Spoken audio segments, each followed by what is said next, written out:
let's go back and try this, this loop-de-loop problem a little bit slower. We have a roller coaster that has a long straight portion of the track, and then it has a loop-de-loop, and you're looking at 5 locations.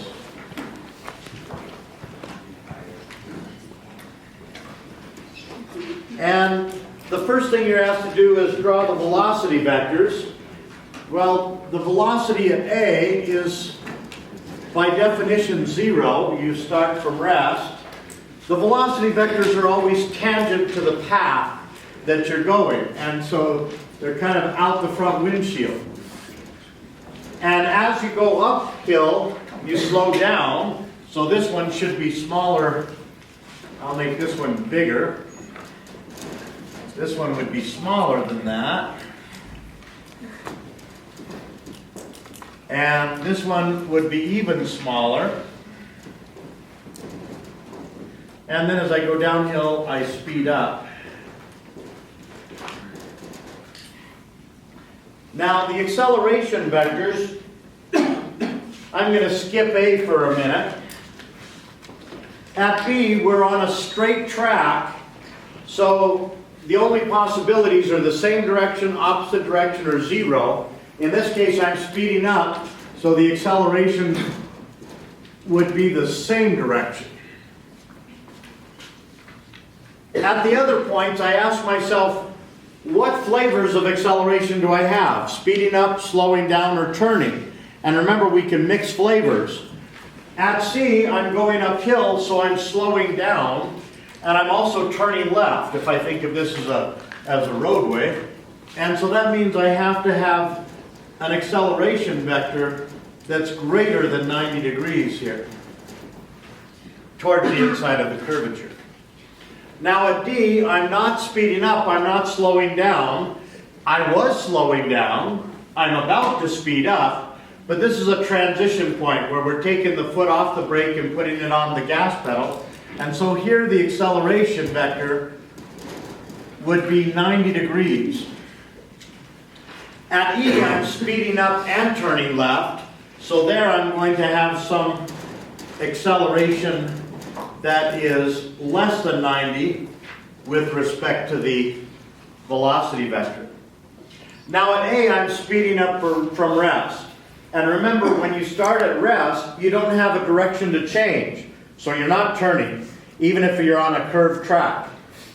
You also can't slow down from rest. So all you're doing is speeding up, so the acceleration vector has to be in the direction of the next velocity vector, because that's what's causing the next velocity vector. Okay, so that is the answer to the first parts. Now, you're asked to find the instantaneous velocity at B. Many of you, indeed most of you, took the 50 meters and you divided by 5 seconds and you got 10 meters per second. And that's the wrong answer.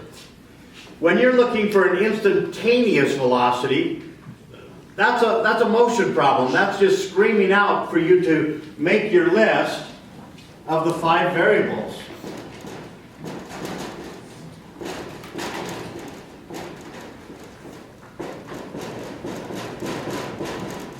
Indeed, the initial velocity would be the velocity at A, and the final velocity would be the velocity at B in this problem.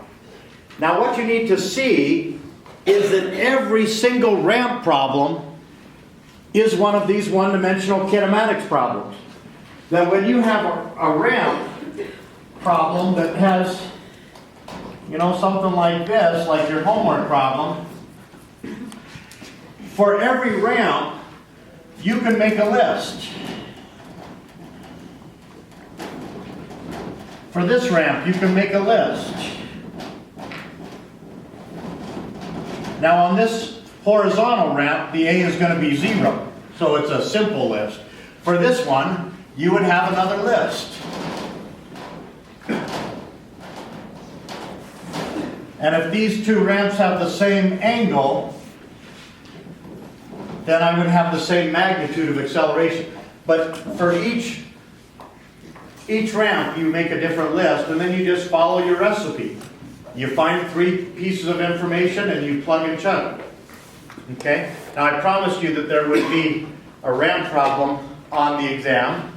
I also promised you that there would be one of these 2-dimensional motion problems on the exam where you have to indicate the direction of the acceleration. And as you look at the sample exams, you see that each of them have one of these on each. Okay?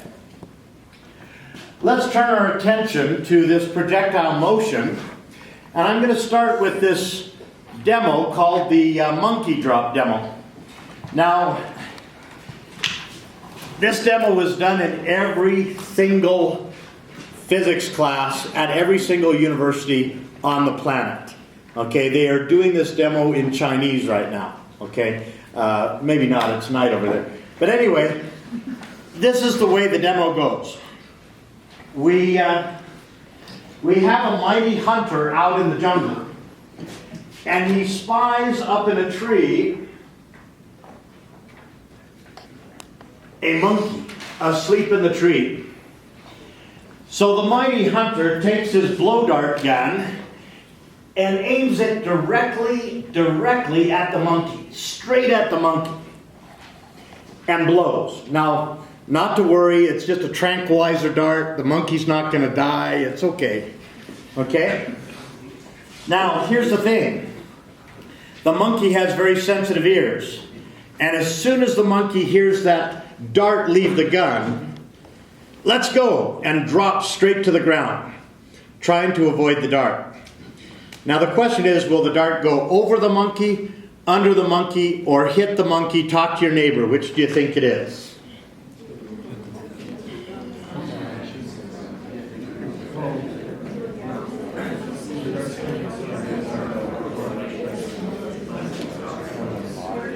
Okay. Let's find out if you're right. Instead of a dart, I have a metal BB in this dart gun. And when the BB leaves the end, instead of the monkey hearing it, since the monkey's a can, it can't hear anything, I've got an electromagnet here and the switch will allow it to drop. So let's do this demo. Those of you in the back may have a hard time seeing this, but the people who paid more for their seats up here will be our witness. Okay. Try to just contemplate for a moment how many old stinky professors have had their lips on this. I'll probably get Ebola tomorrow. I hit it! Now, folks, that presents 2 possibilities. One possibility is that Greg truly is a mighty and gifted hunter and should be revered. The second possibility is there's no possible way Greg could miss. Now, you've known me for a while. Which is it? Yeah. No way Greg could miss. Okay, now, if I do this again, but I don't blow as hard, what's going to happen now? I don't blow as hard. Where will the monkey be when I hit the monkey? Yeah, lower. Okay, let's see if that turns out to be true. Again, our people in the expensive seats will be the judge. A little bit lower. Okay. Thank you.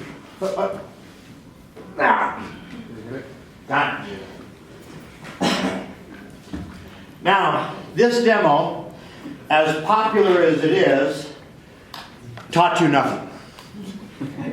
I know that because a colleague of mine, Pam Krause, did a huge thesis, a doctoral thesis, on which demos in physics classes are effective and which are not. She did all sorts of pre-testing and post-testing, and what she found was that of all the demos that we do in physics classes, this seems to be the most ineffective, that you walk away from this with no understanding.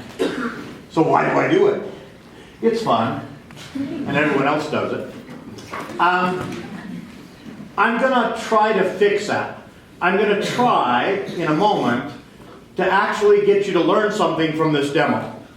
But before I do that, I'm going to show you a demo that's proven to be effective. This demo is called the shooter-dropper demo. Now suppose Greg the Mighty Hunter is out in one of the Great Lakes, and I'm just at the edge, so I'm up to my knees in water. And suppose I'm coordinated enough to hold my rifle perfectly horizontal. And let's suppose that Greg's also coordinated enough to hold a second bullet in his fingers while he's pulling the trigger. Now let's suppose that he's coordinated enough to pull the trigger and drop the second bullet at exactly the same time. Now the one bullet is just going to drop straight down, splash. The bullet that's fired is going to go out horizontal. Eventually it's going to arc down, hit the water, splash. The question is, which of those bullets is going to splash first, or do they splash together? Now, to answer that question, I have this gun. It's the closest they'll give me to a rifle, which is a good thing. I mean, if you guys, I'm not so worried about me carrying, I wouldn't, but if you guys could pack, what does that mean for me right after I turn back exams? I got 1 semester in me. Okay, now this thing fires bullets perfectly horizontal. Just missed your leg by that much. You could have owned this university.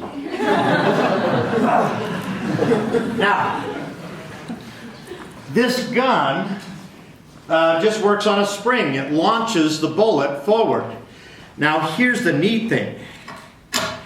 When it launches this one silver bullet forward, the plunger is going to pull itself out of the gold bullet and release it so that it can go straight down. Now what I want you to do is listen carefully and see if you hear 1 thunk or 2 thunks, whether you hear thunk or thunk thunk.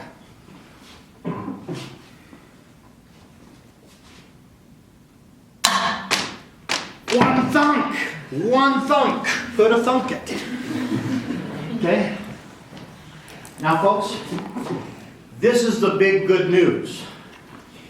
Those 2 bullets landed exactly the same time because nature treats the horizontal motion completely separate from the vertical motion. They're completely independent of each other. Now both of these bullets had the same initial vertical velocity. They both were not moving up or down when they started. And that means that they dropped at the same rate and landed at the same time. Now, it turns out that the horizontal motion is completely left alone by nature. Whatever you have in the horizontal direction, nature just lets you keep it if we ignore air resistance, and we will. In the vertical direction, nature takes whatever you hand it, and every second adds 9.8, let's call it 10 meters per second down. Okay? So, the fact that these 2 motions are independent of each other allows me to make these complicated projectile motion problems trivial. Let me explain. If I look at the motion of that orange ball, it follows this parabolic path. And as it follows that path, it speeds up.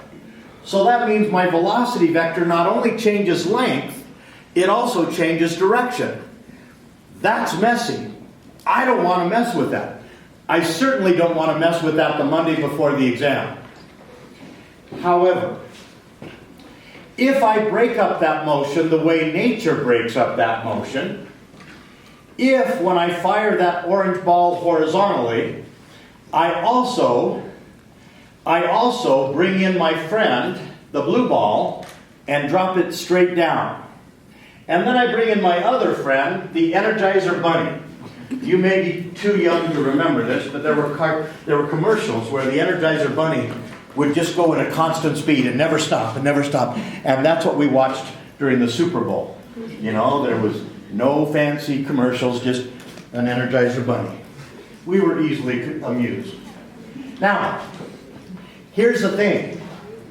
The motion of that orange ball is the combination of the horizontal motion of the bunny and the vertical motion of the blue ball. Watch. If I wait for a certain interval of time, this velocity vector here has an x part equal to the Energizer bunny's velocity. That would be this velocity right there, the x part. And the y part of its velocity is equal to the velocity of the ball that was dropped. A little time later, the x part of this vector here is still the same as it was at the beginning, Energizer bunny. But the y part of this velocity, the downward part, is equal to the velocity of that ball that was dropped. A short time later, the x part is still exactly what it has always been, and the y part of that velocity is the velocity of the ball that was dropped. And then we hit the bunny rabbit, and there's the bunny rabbit. Oh, he's fine, people. I just found a picture of a bunny that was sleeping. Some guy was proud that his buddy could sleep. I mean, a lot of bunnies sleep. Okay, he's fine. Okay. Now, I promised that I would try to make this monkey drop demo make sense. And to do that, we're going to have to travel.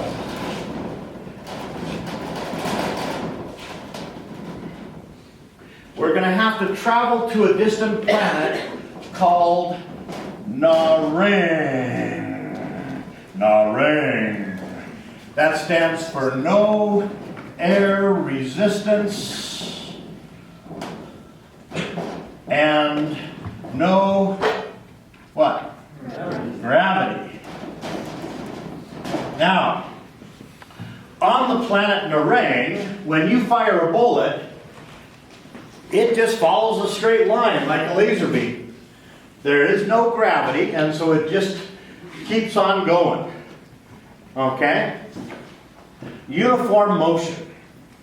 Now, if you fire that same bullet on Earth, you find that it follows this curved path, and that path has a drop from the Hellings path. Now let's see what that drop is going to be.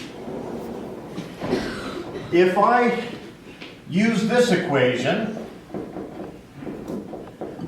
do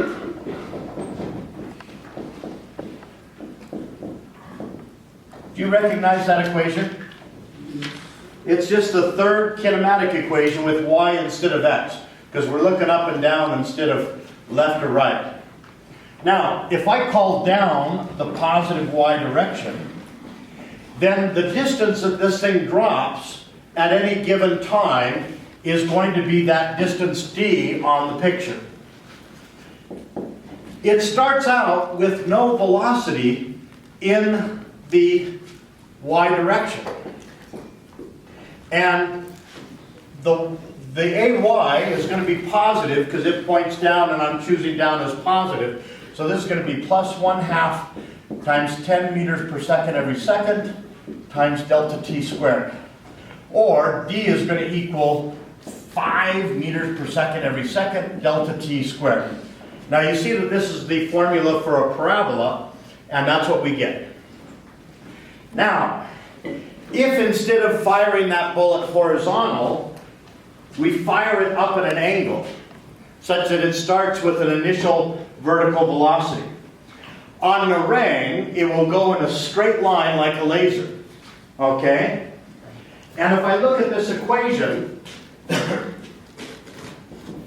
on Hellings, it's this acceleration that's zero. There's no gravity. And so it would just be this. Okay? This would be, on Hellings, I would have delta y is equal to v initial y delta t. And that's a straight line. Okay? Now, on Earth, this would now be v initial y delta t, or I could call this Hellings position, And this would be the drop from the meringue position. And so again, I would have this drop D that's still given by 5 meters per second delta t squared from where it would have been on meringue. Whether I shoot it horizontal or at an angle, I always get that drop 5 delta t squared. Now, let's go and shoot that monkey on meringue. You see the monkey, you fire the dart, the monkey hears the dart leave the gun, the monkey lets go. What does the monkey do? Just hovers there, it's spooky. And your dart goes in a straight line like a laser beam and hits the monkey. On meringue, the monkey gets hit because you were aiming at the monkey. Now bring that same thing to the earth. Now the monkey drops from its meringue position and the bullet drops from its meringue position. That drop depends on how much time has elapsed. Now at the time when you hit the monkey, on meringue, the monkey and the dart were supposed to be both in the same location. If both of them on Earth drop the same amount from that location, they'll still be in the same place. Because the delta t was the same for the monkey as it was for the dart when they meet. Is it not? Check to see if your neighbor understood that demo on meringue.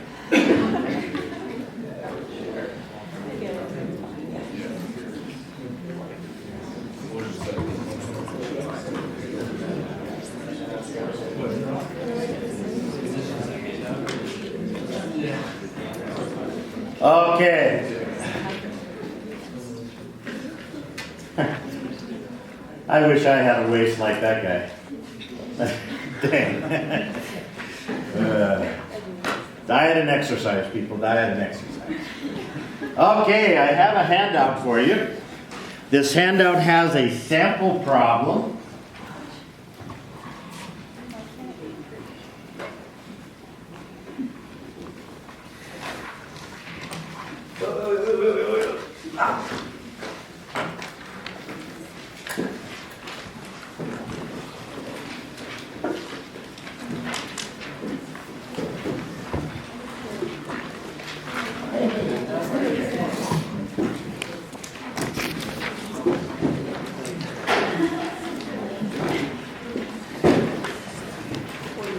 Now folks,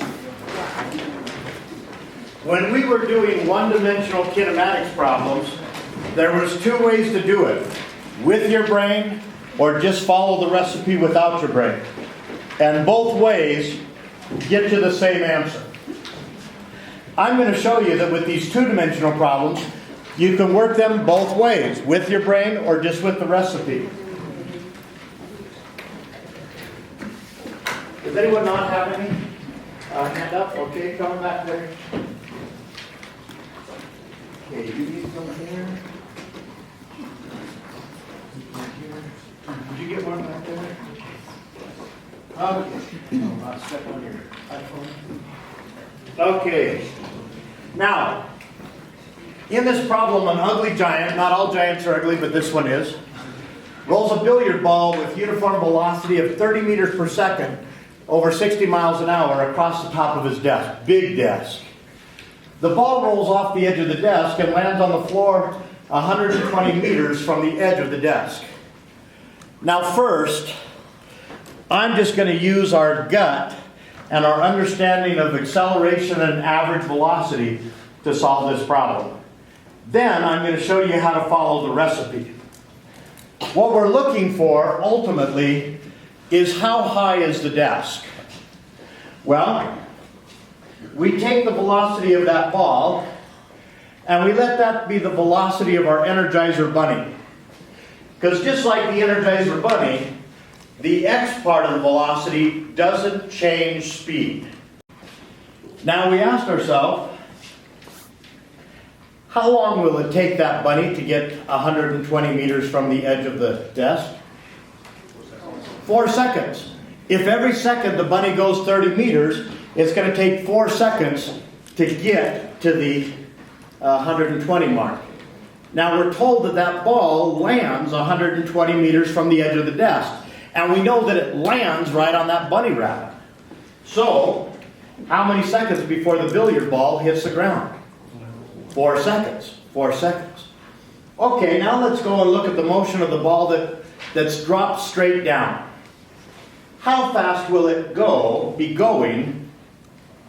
Well, first of all, when does it hit the ground? Same time as the other ball, 4 seconds. So, how fast is it going right before it hits the ground? Yeah, we add 9.8, let's call it 10 meters per second every second. It's going to be going 40 meters per second right before it hits the ground. Think of going up to the top of that cliff and dropping a pebble, 1 1,000, 2 1,000, 3 1,000, 4 1,000 splash. Okay? Now, if it's going 40 meters per second right before it lands, how high is the table? Do I want to use the fastest speed of 40? Do I want to use the slowest speed of 0? No, I want to use the average speed of 20. Halfway between 0 and 40 is 20. On average, this ball is dropping 20 meters each second for 4 seconds. How high is the desk? How high is the desk? 80 meters. 80 meters. You just got that just by using common sense. Now, if I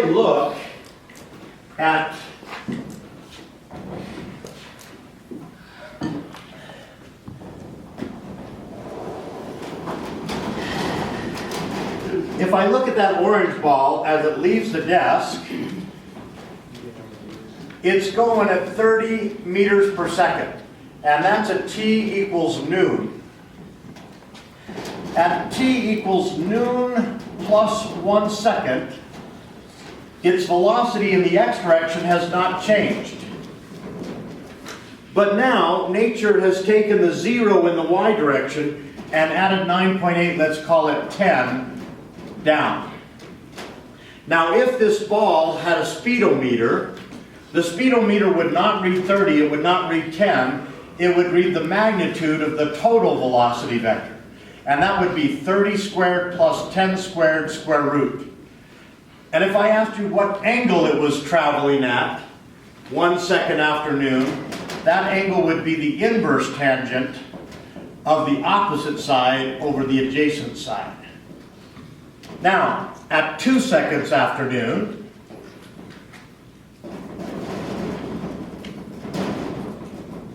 this is still going to be 30 meters per second. But now we take the 10 meters per second down and add another 10. So now I've got 20 meters per second. And now the total velocity vector is going to have a magnitude of 30 squared plus 20 squared square root. At t equals noon plus 3 seconds, this is still going to be 30. And now this is going to be 30. And what angle is it going at, folks? 45. Okay? And the speed is going to be 30 squared plus 30 squared square root. Now, this is right before it lands at t equals noon plus 4 seconds. The x part is still going to be 30 meters per second. The y part is now going to be 40 meters per second. And folks, that's a 3, 4, what's this going to be? 50. That's a 3, 4, 5 triangle, and what will that angle be? Not 37. 37 is when the 30's over here. It'll be 53 degrees. Okay? That's how fast it will be going right before it hits the ground. Now, folks, you can never wait for it to hit the ground. When I say the acceleration is 9.8, let's call it 10 meters per second down, that's only during free fall. And so that means we have to look right after it leaves the table and right before it hits the floor. Okay? We can't let it hit the floor. Now, I'm going to show you how to solve this problem without your brain. This is the way you do it with the recipe. The most important step is this line right there. That line separates the x part of the problem from the y part of the problem, where I'm going to use a standard coordinate system where y is up and x is to the right. Now, with one-dimensional problems, I had a list of 5 variables.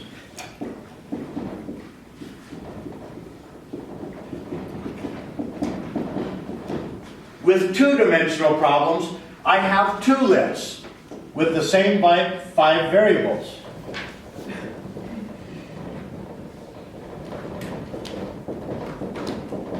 Only now I use y instead of x. And I have to keep straight the x part of the acceleration and the y part of the acceleration. The x part of the initial velocity and the y part of the initial velocity. The x part of the final velocity and the y part of the final velocity. But time is time. It's the same in both lists. And that's what makes these problems even easier than the one-dimensional problems. Because if you can find time in one of your lists, you can move it over to the other. Now, let's look at our problem. As soon as that ball leaves the table, the desk, it's in free fall. In this coordinate system, that means I've got 10 meters per second per second. Notice I don't put a minus sign there because I'm labeling a vector. But when I put it into my list, I have to indicate the direction with the minus sign. Negative 10 meters per second per second. I also know that it starts with an initial horizontal velocity of 30 meters per second, and there's no vertical velocity, so that's 0. Now, I also know that it lands 120 meters to the right of where it started. So my delta x is 120 meters. Now, if I want to know how high this desk is, which of those variables is going to tell me that? Delta y. Delta y. So this is my goal. Find delta y. Now, if I need delta y, I have to use this list of variables. But you'll see that I only have 2 pieces of information there. I need 3 to plug and chug. So what I do is I use my information over here to find time. I bring time over here, then I'll have 1, 2, 3 pieces of information. Now it looks like we have 3 pieces of information in this column, but in truth we have 4. The fact that this is 0 means that these 2 will always be the same. I have a bank account, a savings account over at First Security. That bank account has a 0% interest rate. I always know what's in the bank account because every month they take what's in there and they give me 0 more. Every month. Free. And so that amount just never changes, okay? It's the same thing here. The acceleration is what nature gives you every second that goes by. It says take the 30 and next second add 0 to it, and the second after that add 0 to it, the second after that add 0 to that. You're always going to end up with the same thing. Now, if I want to solve for delta t, I use this equation. Delta x is equal to v initial x delta t plus 1/2 ax delta t squared. What's ax? 0. Okay, so this equation becomes 120 meters is equal to 30 meters per second delta t. Delta t is equal to 4 seconds. I didn't use my brain. I just plugged and chugged. So I put 4 seconds here. I put 4 seconds there. Now I've got 1, 2, 3 pieces of information. That makes this the who cares. If I don't care about v final, I use that third equation in the kinematic list. Delta y is equal to v initial y delta t plus 1/2 ay delta t squared. Well, that's 0 times 4 plus 1/2 times negative 10 times 4 squared. Well, 4 squared is 16. 10 times 16 is 160. half of that is 80, and there's a minus sign. So it's minus 80 meters. Minus 80 meters. I would ask you, is the giant's desk minus 80 meters tall? No. The displacement of the ball is minus 80 because it dropped. It ended up 80 meters lower than it started. But if I want to know how high the desk is, I got to take the absolute value and say it's 80 meters tall. Okay, see if your neighbor understood how to do that without your brain, just following the recipe.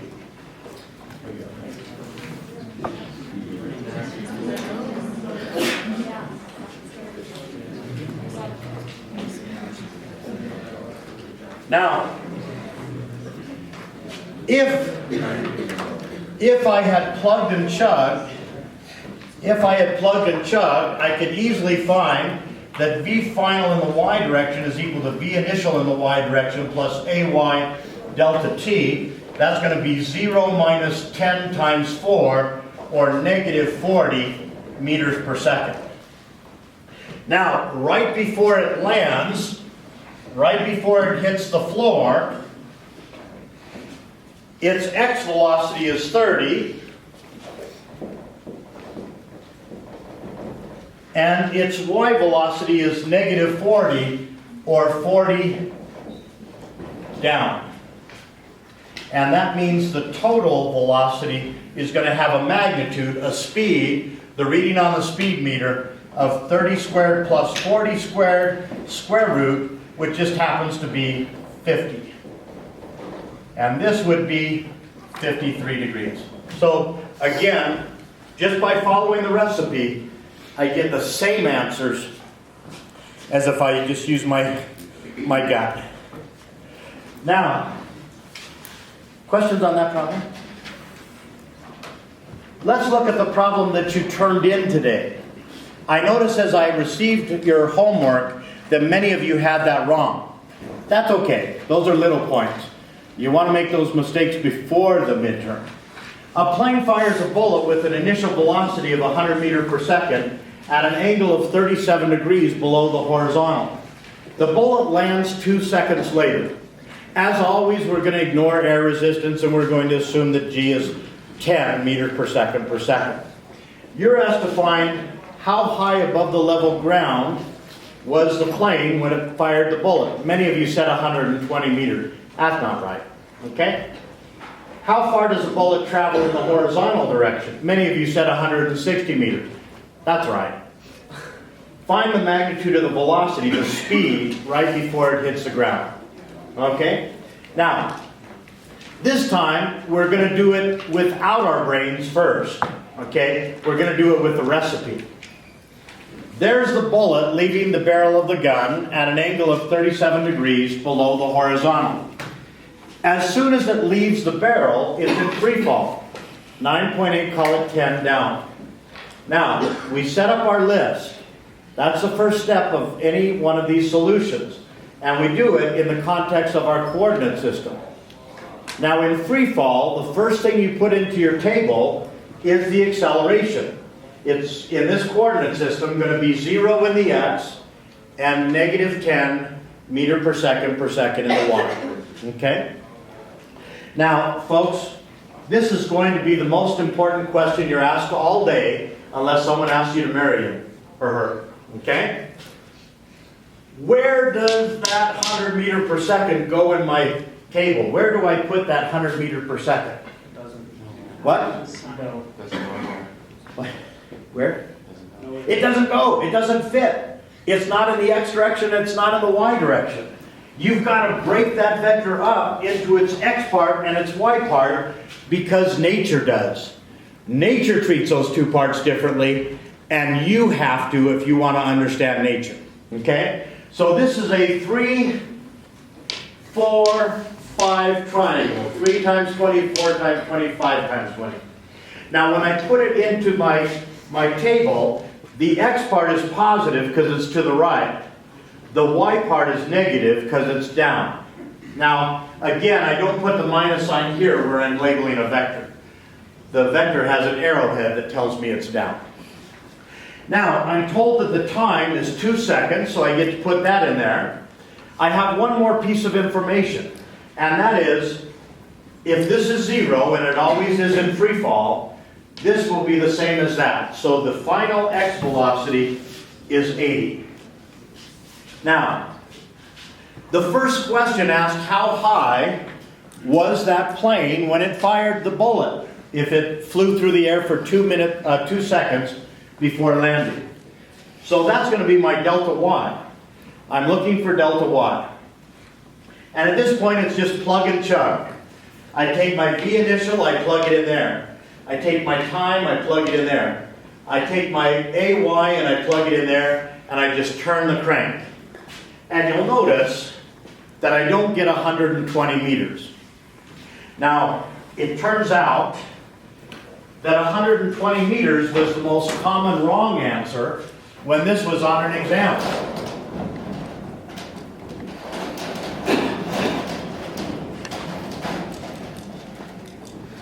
And here's how people got that wrong answer. They took that 100 meters per second, they broke it up into 2 parts, 80 meters per second and 60 meters per second.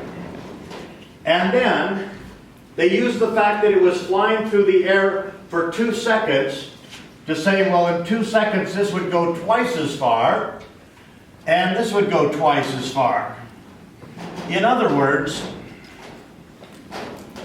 they pretended that they were on the planet Narang, and that this bullet went in a straight line like a laser beam. And if this was 60, they said that's 120. And if this was 80, this was going to be 160. The problem is, in the x direction, it stays constant. Every second that goes by, this bullet travels in the x direction 80 meters. So 160 meters is the correct answer for the x motion. But in the y direction, this thing drops due to gravity. And if I look at this equation, that's the Narang part that gives you the 120. That's the Earth part that gives you the curvature due to the gravity. And so you get the 120 and an extra 20 because things are speeding up. Now, let's do it. We just did it with the equations. We've got 3 minutes. Let's do it with our gut. At t equals noon, this thing has an 80 meter per second x part and a 60 meter per second y part, or 100 meter per second total. At t equals noon plus 1 second, this is still going to be 80. This is now going to be 70. At t equals noon plus 2 seconds, right before it lands, this is still going to be 80. But now what's the y part going to be? Also 80. And what angle is it going to be going when it hits the ground? 45 degrees. And this total speed is going to be 80 squared plus 80 squared, square root. Now folks, if you're looking at how far this thing drops in the 2 seconds, do you take the fastest vertical velocity of 80 or the slowest of 60? The average. And the average halfway between 60 and 80 is 70. On average, this bullet drops 70 meters each second for 2 seconds, or 140 meters. Whether you use your gut or whether you use the equations, you get exactly the same thing. Folks, we'll practice this some more on Wednesday. It's easy. Trust me, it's easy. Remember to make your 2 lists.